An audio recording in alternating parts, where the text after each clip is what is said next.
tiempo es perdido, solo un recodo más de nuestra ilusión, Navidad de olvido. Nunca el tiempo es perdido, nunca el tiempo es perdido, solo un recodo más en nuestra ilusión. Esta poesía no era típico, no es habitual que una mujer de tu edad supiera escribir, leer y que quisiese hacer poesía, porque en aquel entonces la gran mayoría de mujeres, tú sabes que no. Pero con millones de faltas de ortografía, ¿eh? Bueno, pero lo importante no son las faltas, lo importante es lo que se dice en la poesía. Claro, las faltas se pueden arreglar, pero lo que uno quiere contar no es más fácil. Totalmente. Lo importante es que creemos que es muy interesante y muy importante que una persona como tú, Petra, pues que la gente sepa cómo empezaste a componer, a escribir, por qué te surgió la idea. Y como a mí me lo cuentas, porque yo te pregunto, siempre que vengo le pregunto y me lo cuenta, yo le dije, bueno, pues esto tenemos que llevarlo más allá, ¿no? Que no solamente se quede en casa, porque también tiene que servir un poco de ejemplo para muchas mujeres que seguro que lo habrán hecho, pero nunca se han atrevido a lo mejor a enseñar todas sus obras o esos poemas que escribían. Y también pues para las nuevas generaciones, pues que le dé un poco de apoyo y empuje para que, pues que se fijen un poco en ti, que se espabilen, que podemos componer y escribir. Pues yo lo que sé, lo que pueda... ¿Cómo fue eso de empezar a escribir, Petra? Pues mire, cuéntanoslo, a ver. Resulta que el barrio éramos todas, cuando dieron las casas, todos era gente joven. Claro, yo era mucho más joven que ahora también. Y resulta que hacían aquí las fiestas y pasaban las chicas que eran la reina y las que le seguían. Pues pasaban de pasacalle y entonces pensamos, todas las vecinas, de hacerle un homenaje al ayuntamiento, hacerles un almuerzo cuando pasaban de pasacalle. Y claro, todas pusimos lo que nos parecía vino, pan, luego de todo, ahí hubo de todo eso, ¿no? Pero resulta, no había hecho nunca una poesía. Digo, mire que si vienen, no saber ni... Digo, voy a ver si saco un brindis para cuando venga. Que no sé, por cierto no tengo, ¿no? No sé Y entonces me puse yo, estaba yo haciendo las camas por arriba, yo pim pam, y digo, nada, saqué un brindis. Pero lo hice muy largo. Y algunas cosas me acuerdo, porque es que no sé si lo tengo o no. Igual, sí. ¿Y de qué te acuerdas, Petra? ¿Te acuerdas de algún trocito, Petra? Sí. Dinos algún trocito. No sé si, porque me atasco y luego no hay forma de no pasa nada, una cosita pequeña. Pues era, brindémosle todos juntos por nuestro pueblo de Mira, el más bello y pintoresco de toda la serranía. Mira mi pueblo querido, donde nací y me crié, y solo con 13 años un buen novio yo me eché. Mira con montes y valles, regadíos y secanos. El que se olvide de ti merece ser castigado. Y empieza a decir, ¿quién olvidaba de fuentes que tanto en el yo he lavado? ¿Y quién este río que ahora en el yo me baño? ¿Quién olvida el quemadar? Venga de arriba y de abajo, el palomar, el chorrillo, la vereda y el barranco. Yo, no sé cómo decía, no puedo olvidarlo y el que si alguno lo olvida es un desagradecido. Muy bien, Petra, ¿te has acordado? De maravilla. Seguía mucho, pero es que no me acuerdo. Seguía de eso, que teníamos Guardia Civil, que teníamos el cura a todos los pero de eso ya no me acuerdo. Y eso lo empezaste a componer mientras ibas haciendo las cosas de la casa. Conforme estaba yo en la casa, me llevaba un papel y un lapicero, y conforme eso... Y ibas apuntando. Iba apuntando. Pues al año siguiente vino el alcalde, que ya después ya no se ha hecho nada. Vino y me dice, Petra, voy a pedirte un favor. Digo, tú dirás, el alcalde dice que quería que le hiciera una para el gobernador. Y digo, bueno, yo ese hombre no lo conozco ni sé cómo... Digo, pero ¿por quién me tomas? Y dice, nada, me lo tienes que hacer. Digo, bueno, lo intentaré. Debería ser ministro, eso es lo único que me dio de datos.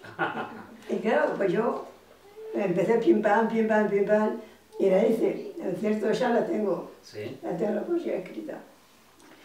Y le hice, que me dice, y de eso le pones que tenía que ser ministro en vez de gobernador. Pues bueno, empecé yo y excelentísimo es el nombre que aquí me ha escrito.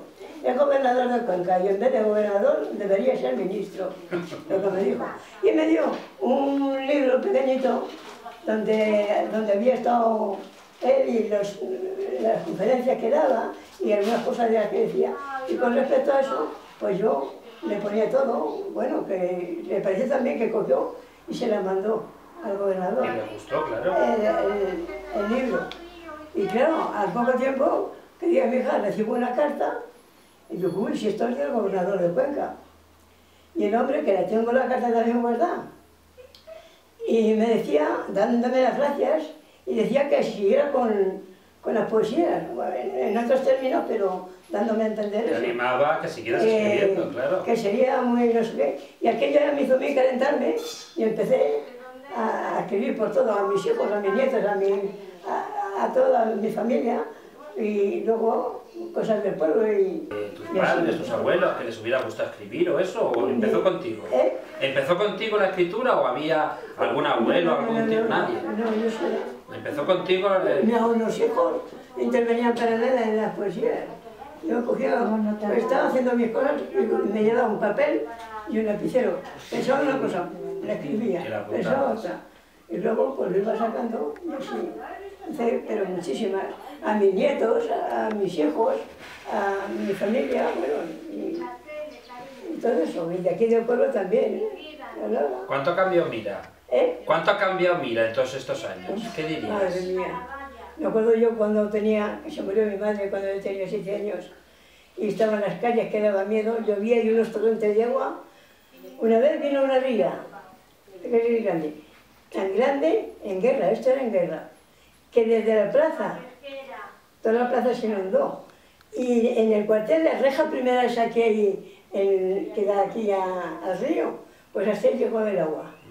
Una cosa ya no se ha visto. Yo no he visto ya nunca ni tan exagerado ni... Mucho el pueblo para bien, ¿no? Madre mía, que se ha cambiado, yo lo digo. Piojos y chinches y eso, había cantidad de... Yo me quedé... ¿Quién sabe todo? Pues todo se lo... Pues claro que sí, claro que sí, claro que sí. Yo me acuerdo que estaba con una tía que no tenía madre. Y me acuerdo que con la horquilla que se quitaba del pelo empezaba a llenar el colchón y saltaban como diablos. Y era curiosísima.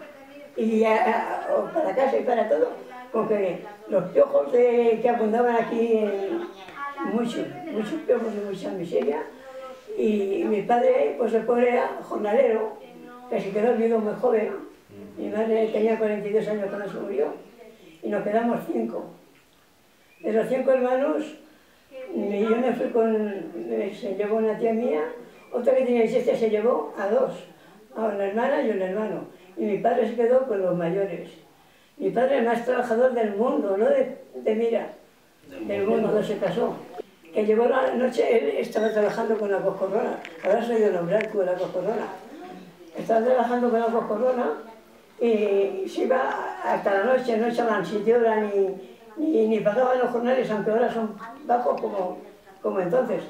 Y cuando volvió, el día que se casó, durmieron en un saco de paja y tapados de mala manera.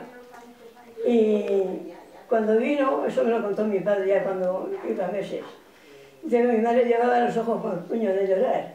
¿Qué te pasa? Dice, ¿qué te pasa? Que no, porque no tenemos nada para cenar. Dice, la mujer había ido que la coscorrona era donde él iba a trabajar, que era una señora que tenía tienda y tenía viñas además y todo eso, y estaba mi padre desde la mañana hasta la noche trabajando con un mísero jornal. Y claro, ya se escribía todos los días cuando se iba mi padre, ella por el jornal y con 42 años estaba embarazada, fue a lavar, que era el invierno, pero no me acuerdo qué mes era, y cogió una neumonía y se murió. Y quedamos por todos repartidos. ¿Y luego volvisteis a encontrar con el tiempo, cuando fuisteis más mayores, los hermanos? Tenía 5 años cuando se lo llevaron. Y cuando tenía 10 o 11, vino al pueblo y ya no se quiso ir a Cheste. Que mi tía dice que quería que aprendiera para barbero. Y ya no se quiso ir. Y se quedó con mi padre, con mi hermana mayor, que es la madre de Amparo. Y el mayor. Estaba con mi abuela, por parte de mi padre, y así vivía en una caseta como un celemí, pequeñísima, y todos amontonados, y había mucha miseria y mucho de todo. ¿Qué es lo que ha significado para ti escribir? ¿Qué vidilla te ha dado escribir? Para mí una distracción y alegría, porque las leía 40 veces, sí. Y disfrutaba. Y cuando me decía que... ¿Y la gente qué te decía cuando se las leía? Mucha gente, pues por eso me... ¿De dónde tienes tanta cabeza? Y yo digo, no la tengo muy grande, pero buena. No la tienes muy grande, pero muy buena. Sí. Así que... O sea, que a la gente le gustaba lo que escribías. Que a la gente le gustaba lo que escribías. Claro. Es que primero hablaba del pueblo, sí, un montón, yo, que diga, hija. Cuando estaba yo, ya estaba con mi lapicero y yo misma reconozco que las he hecho muy bien algunas. Ah, sí, a ti algunas de ellas te gustan, ¿no? ¿Cómo era el título? Pero no me acuerdo. Homenaje a mi querida madre. Las lágrimas se me saltan cuando recuerdo a mi madre y una honda pena me ahoga y la tristeza me invade al pensar que aquella santa que Dios me dio a mí por madre, lo mucho que sufriría para sacar adelante a mis hermanos y a mí con el jornal de mi padre, que solamente ganaba al día 7 reales.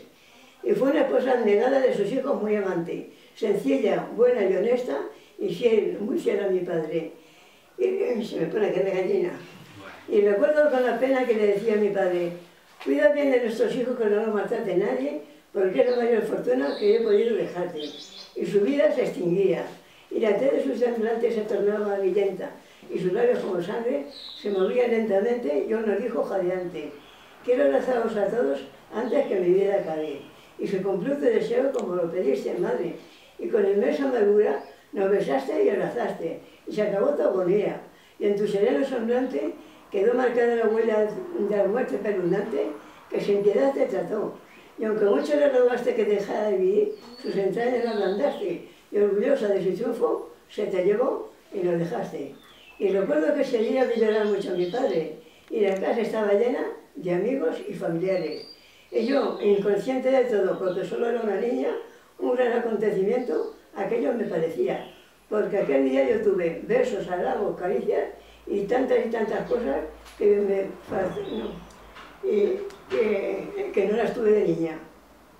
Siempre te he echado de manos y jamás podré olvidarte, pero nunca me di cuenta de lo que sufriste y pasaste, pues solo lo he conseguido después de haber sido madre. Y por eso, madre mía, te dedico este homenaje lleno de amor y ternura.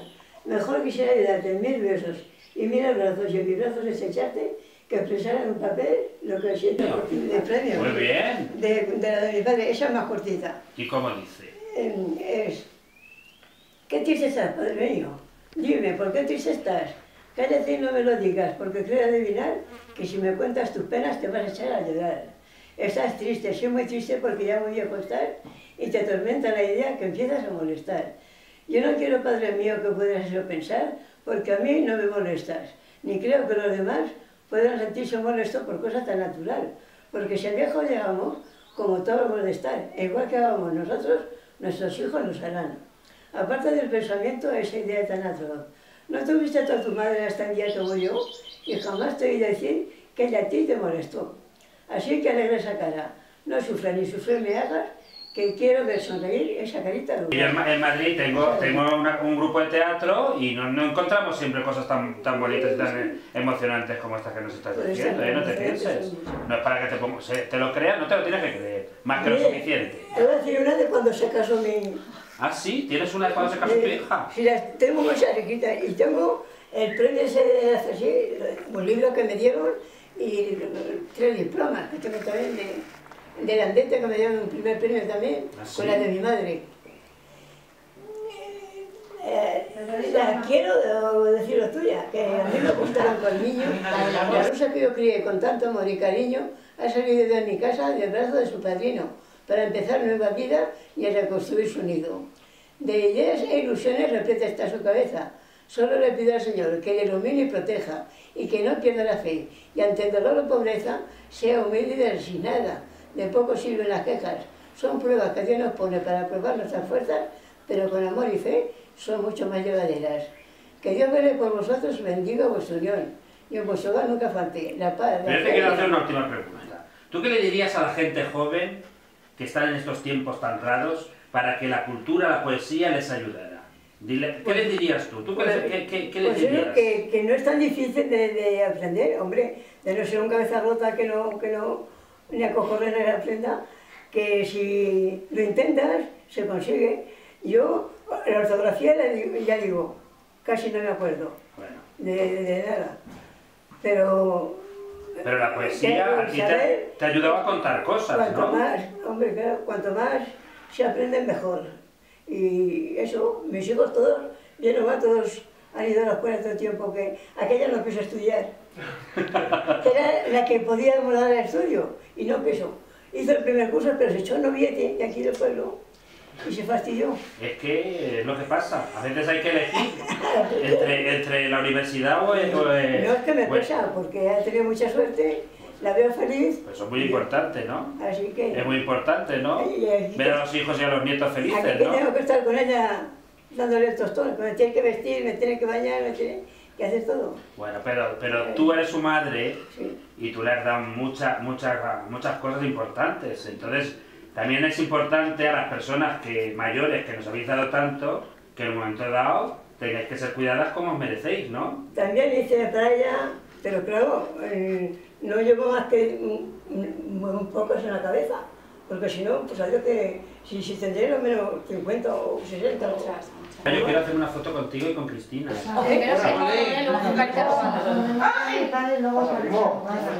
¿Tu marcha lleva? Tía, por perra como madre.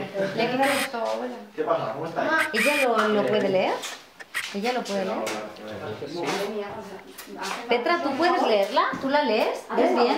Sí. ¿Tú ves bien? Sí. 48 años tenía tu marido cuando se murió. Y estuvo 3 meses en la UBI sin salir. Qué joven, Me ¿no? operaron del corazón. Le dieron, estuvo ya en tratamiento y todo eso, y le hicieron todas las pruebas y no lo podían operar.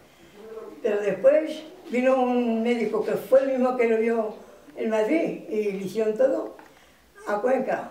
Y había una señora de aquí que tenía el marido. Y claro, le preguntaba, ¿cómo está tu marido? Y ella, y dice, ay chica, ha venido un médico de Cuenca, dice que es un talento. Dice, va divinamente su marido. Y ese lo había atendido a mi marido y le habían hecho todo, las pruebas esas que hacen para... Y dijeron que nada, que no tenía... Y me puse en contacto con él y fuimos a Cuenca. Y le dio uno de esos males que le da, que no se podía ni levantar de la cama, ni orinar, ni ninguna cosa, que enseguida se trastornaba. Y le dijo que lo podían operar. Dice, ¿sabe Antolín que lo pueden operar ahora? Que tenemos un médico que ha venido de no sé dónde, y él se calentó que quería, y de Cuenca, que estuvo casi un mes ingresado, en Cuenca. En una ambulancia nos fuimos a Madrid. Él con las ganas de que lo operaran. Y nada, lo operaron, estuvo 3 meses en la UBI y no tuvo solución. Salió, ¿cuánto vivió después de la UBI? 2 años, pero mal y amargado y triste, y que él tenía un genio y un humor, hasta con los críos pequeños se metía y... Anda. ¿Viviste en la calle Fuencarral en Madrid? No, Fuencarral. Ah, Fuencarral Pueblo. Fuencarral Pueblo. Y las que ¿Y qué recuerdo tienes de Madrid? De Madrid, pues, ¿qué recuerdo voy a tener? Me acordaba, mira, otra vez que dije, saqué este registro, me acordaba mucho de mi pueblo. ¿Ah, sí? Si mira fuera un rosal, el rosal arrancaría para plantarlo en Madrid y verlo de noche y día. Apagado y nublado está mi vida. Hoy que es tu cumpleaños, a Dios le pido, alma mía, perdón por nuestros pecados y que te salve la vida. Hoy quisiera ver tus ojos con su mirada expresiva. Hoy quisiera ver tu boca con dilatada sonrisa. Hoy quisiera de tus manos recibir tus caricias. Hoy quisiera que tu cuerpo me diera calor y vida. Y hoy quisiera que tus labios, con fuerza y con alegría, me devolvieran los besos que te he dado en esta vida. Hoy te quiero recordar que 3 partes de mi vida las he vivido a tu lado y no estoy arrepentida. Y hoy quiero que mi sol brille para iluminar mi vida, pues si llegara a faltarme, sin él no se Nunca. Empieza desde el principio, Petra, por favor. Voy a mencionar apodos de manera muy graciosa. Si no me salen en verso, los voy a escribir en prosa. Para saber los apodos con nombres de animalitos, don Rodríguez de la Fuente desde Madrid nos ha escrito. Hay ardillas y zorrillas, hay ratas y conejitos, hay liebres y alguno más como lobicos y ositos. Porque el mochorro se murió e igualmente los loritos, y al cupito y al palomo también le pasó lo mismo. Todos esos son motes de... Claro, el palomo, el lobito... Se me olvidaba decir que también hay pajarillos, y en ramillas de los olmos hacen sus bonitos nidos. También el hombre del tiempo dice que querer sabía lo que están relacionados con la climatología. Los truenos, rasos, escarchas, mantamojalla y calao, los suderas y calores, y algunos que no olvido. Los calores somos de mi familia. Ah, sí. También con la zoonomaquia relacionaremos algo. Los pastranas, Saler y el torero, Liti, Belmonte y el gallo. Y a don Carlos Arguiñano, que es una persona buena, le diremos que tenemos garrones, perniles, mantecas y huella. También tenemos almortas y pimentón, todos estos son motes para hacerlas, y sopas que están muy ricos para los viejos y viejas. Hoy he escrito el DDT diciendo que aquí no hay plagas, pues solamente tenemos al piojo y a los chicharras, y los bichos si nos pican les cortaremos las alas. Hay un director de cine que ofrece hacer 1000 pesetas por rodar en nuestro pueblo con el Tarzán y el Moneta. Fijaos que trabalengua, con calabaza, calasa, con el zudio y con el piches, con la zurda y el patazas, y con los tarata y burra, y con los chiris y charas. Vamos a hacer un museo, pero lo haremos de cera, y el primero que pondremos ha de ser la coronera. Ahora se ha muerto este por hombre. Y después a los corridos, a la misera y el renca, la cantadora de ganchón, a la ollana y a corneta, al pistón y al alemán, a los matorros y a fleta, a los calvos y calvitos, jamelas y jameletas. Es que había, o no jamelas y otros, los pequeños jameletas. A pelejos y a culeras, a cholorras y al rodero, a folleje y al malaje, al buna y al rojo pelos, a chamadre y al curilla, a tomatero y los tuzos, cascares y cantilulas, al boleta del canuto. A maravilla y maraba, estos son tío y sobrino, a tosco, cacho de pan, a colín y a los delfinos. A la abuelete y a canon, a mi nombre y a cachito, a pirulo y al mocete y a todos los gasparillos. ¿Por dónde voy? Al divino y al reque. Al divino y al reque, a los vives y a litera, a curro y a colocó, a cupido y a cadenas, a Sevilla y a Petín, a pechepollo y al feo, que por cierto era yerno de Ramón el Tramusero, a Pochán y a Melitón, a Rapas y a los Silillos, a Piruta y al Espartero y al alcalde del Pinillo, a Roque, Richo y al Jarque, a Matacaña y Polvitos, al Inspezón y al Rogelio y a todos los tortecitos, porque son muchos, a todos le dicen los tortecillos, a todos. A Pancillo al Veneno, a Garrapuy y al Mastillo, a Longino y a Cervantes y también a los Riandrillos. Peña, Mandanga y el Risco, 3 de la misma familia, y también se les conoce con el apodo de ardillas. Estos tenían 2 apodos. A Panoli y al Cosco, a Zalaca y Manchayesos, los Botajaras y el Sordo y a todos los carpinteros. Todavía hay muchos más, pero eso ya lo pondremos cuando se amplíe el museo, porque solo queda espacio para los sanmartineros. Lo vamos a inaugurar de muy graciosa manera, con canciones muy bonitas y con chote y habanera, que son también apodos. Apodos. Son apodos. Perdón, yo les pido a todos, si es que alguno se ha ofendido, pero un pueblo sin apodos es la abuelita y sus nietos. Ahí está la de tu nieto, la abuelita y su nieto. Y su nieto. Es esta, ¿quieres leerla? Sí, Muy bien. porque es que me gusta a mí. Ah, muy bien. Pues te gusta a ti, claro. La abuelita y su nieto. Abuelita, cuéntame cosas de tu propia vida, así podrás distraerte y no estarás aburrida. ¿Qué quieres que yo te cuente para llamar tu atención, si ahora sabéis los niños mucho más que su pello? Eso no importa, abuelita, pero yo quiero saber cómo ha sido tu infancia, tu juventud y vejez. Pues escucha, niño mío, y aunque me vea llorar, no te pongas afligido, porque siempre recordar las lágrimas se me saltan sin poderlo remediar.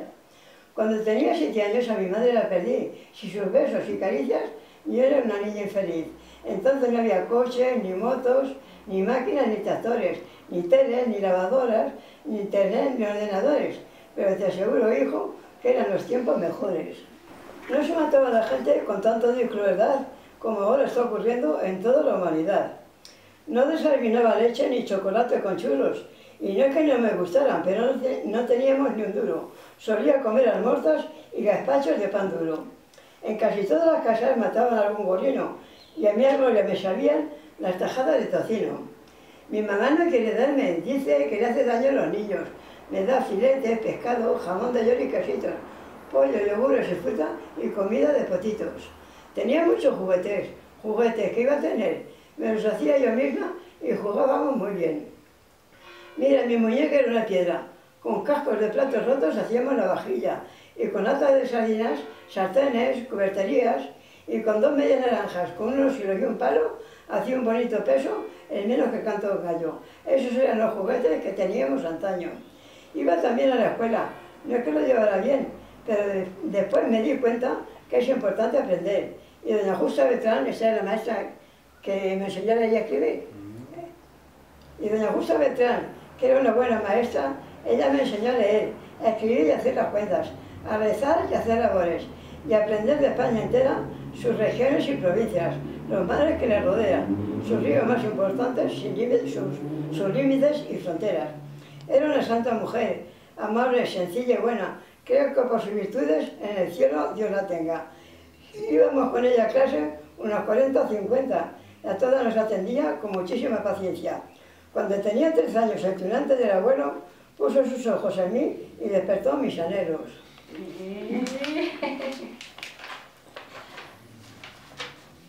Yo empecé a quererle mucho, más que nunca quise a nadie, y él igual me quería. Ni él ni yo teníamos madre, y tal vez por esa razón nuestro amor era tan grande. 7 años fuimos novios de amor y gozo infinito, 7 inolvidables años que olvidarlos no he podido y jamás olvidaría aunque viviera 100 siglos. ¿Cómo se podía olvidar aquel beso tan profundo que me dio por primera y que casi me derrumbó? Me temblaba el corazón, todo lo veía oscuro, pero confieso que fue lo más hermoso del mundo. Después de esos 7 años de amores y fantasías, unirnos en matrimonio, decidimos cierto día. Para señalar la fecha miramos el calendario y por fin nos decidimos para el 21 de mayo, porque es el mes de las flores y el más bonito del año. Y además, en mis entrañas, un hijo había engendrado. Nos adelantamos, pero bueno, eso tenía mucha importancia. Pero por usted siempre ha sido una mujer pionera. Claro, ha sido muy moderna. Nuestra boda fue sencilla, sin lujo ni ceremonia. Ni siquiera hubo banquete, ni hicimos viaje de bodas. Ni tampoco recibimos un minúsculo regalo. Pero nunca esos detalles sin importancia les he dado. La importancia que el amor en nuestra vida ha triunfado y hundirlo nadie ha podido, aunque sí que lo intentaron.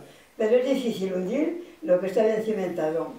El abuelo era del campo, cantando alegre y feliz se pasaba el día arando. Era muy buen orador y duro para el trabajo.